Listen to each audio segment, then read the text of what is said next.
उपमुख्यमंत्री एकनाथ शिंदे बोलत होते। लोकशाही मराठीने ठाण्यातल्या 2800 कोटींच्या टीडीआर प्रकरणाची बातमी दाखवली आणि राज्याच्या राजकारणामध्ये खळबळ उडाली।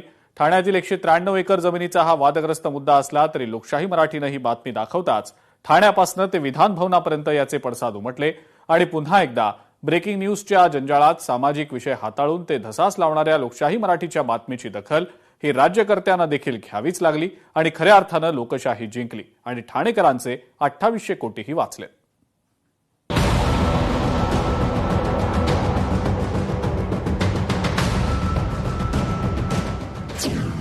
ठाण्यातल्या टीडीआर प्रकरणात लोकशाही मराठीच्या बातमीचा दणका। बातमी दाखवताच ठाण्यातील टीडीआर प्रकरणी वनविभाग सर्वोच्च न्यायालयात, विधानसभेतही गाजला टीडीआरचा मुद्दा। आयुक्तांनीच वन खात्याला कोर्टात जाण्याकरता सांगितलं, आव्हाडांचा दावा। लोकशाही मराठीच्या बातमीनंतर ठाणेकरांचे वाचले 2800 कोटी। 28 मे 2026 लोकशाही मराठीनं ठाण्यातल्या 2800 कोटींच्या टीडीआर प्रकरणी बातमी दाखवली। राज्याच्या राजकारणात त्यानंतर खळबळ उडाली आहे।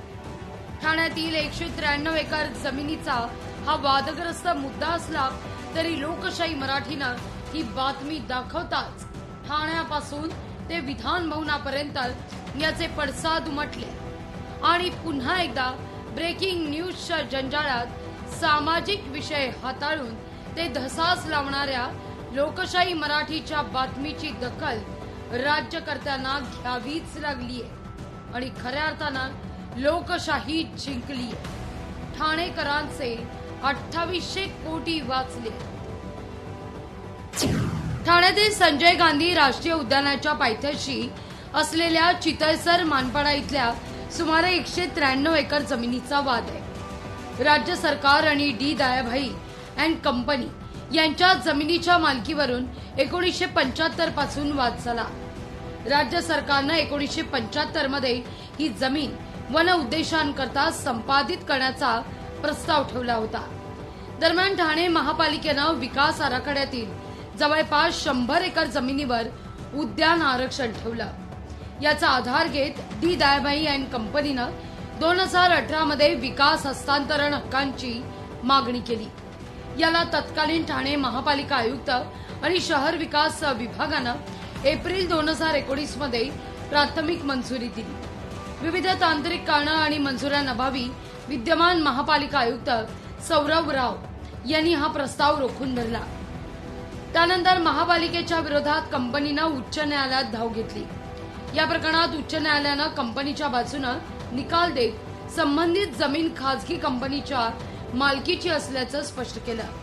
ठाणे महापालिकेला 21 दिवसात विकास हक्क प्रमाणपत्र देण्याचे आदेश दिले। या निर्णयामुळे कंपनीला जवळपास 2800 कोटींच्या विकास हस्तांतरण हक्कांचा मार्ग मोकळा झालाय।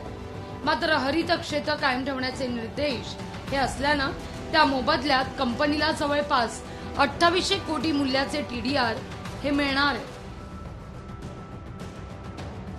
आता ही बातमी दाखवता जितेंद्र आव्हाड यांनी मात्र ठाण्यातील 2800 कोटींचे टीडीआर प्रकरणी ठाणे महापालिका मॅनेज असल्याचं म्हटलं आणि वन खात्याची भूमिका संशयास्पद असल्याचा आरोप केला। विशेष म्हणजे या बातमीनंतर ठाण्यातील या जमीन प्रकरणात सामाजिक कार्यकर्ते सुद्धा मैदानात उतरले।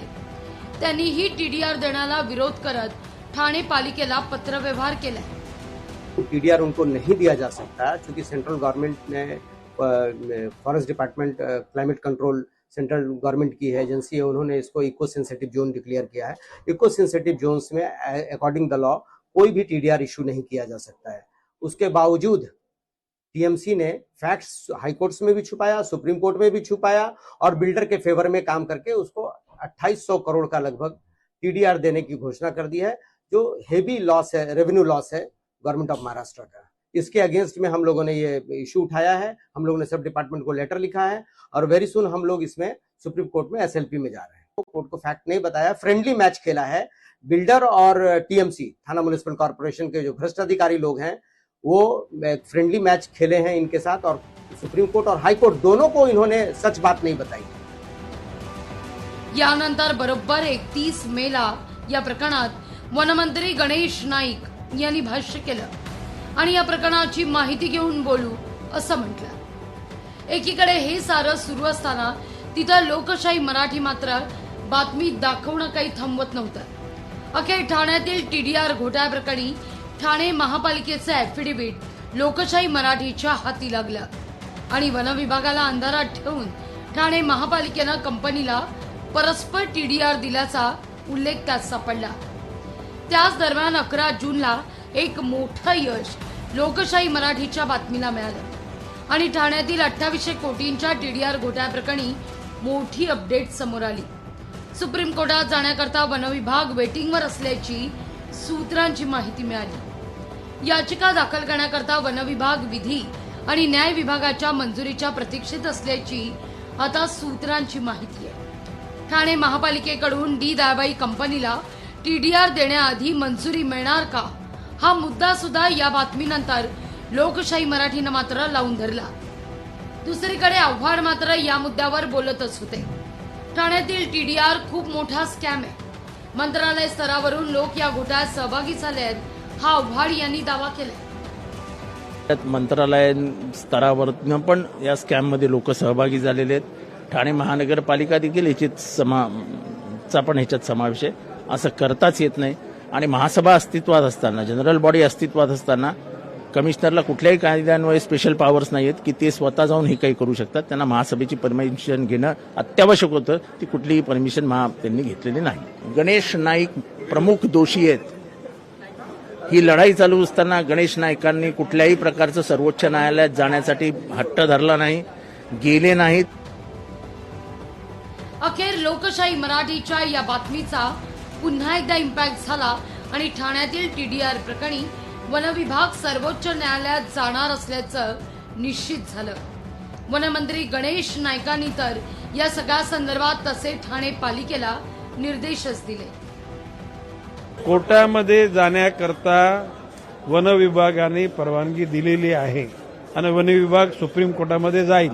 कोर्टामध्ये जाण्याकरता वन विभागाने परवानगी दिलेली आहे आणि वन विभाग सुप्रीम कोर्टामध्ये जाईल। अखेर हा मुद्दा काल जितेंद्र आव्हाड यांनी सभागृहात रात्री उशिरा उपस्थित केलाय।